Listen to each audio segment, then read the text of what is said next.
ભાવનગરથી 40 કિલોમીટરના અંતરે આવેલ એક એવું મંદિર જે તળાવની અંદર છે। હા મિત્રો, વાત કરવી છે આજે આઈશ્રી પોહરી માતાજીની। ઘોઘા અને તળાજા તાલુકાના 7 ગામના સીમાડે તળાવની અંદર ત્રિશૂળ સ્વરૂપે માતાજી બિરાજમાન છે।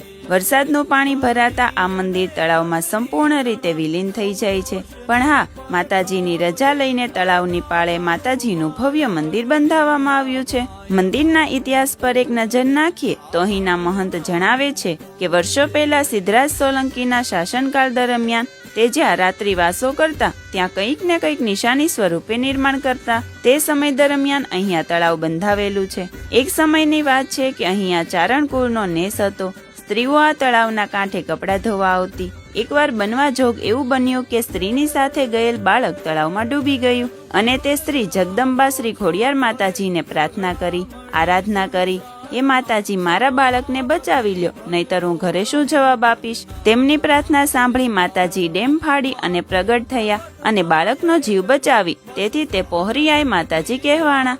મંદિરની ફરતેનું વાતાવરણ કુદરતી સૌંદર્યથી ભરપૂર અને નયનરમ્ય છે। તો તમે પણ આ સ્થળની અવશ્ય મુલાકાત લેજો અને આવા જ વિડીયોઝ જોવા માટે આઉટ ઓફ હોમ પેજને ફોલો કરી લેજો।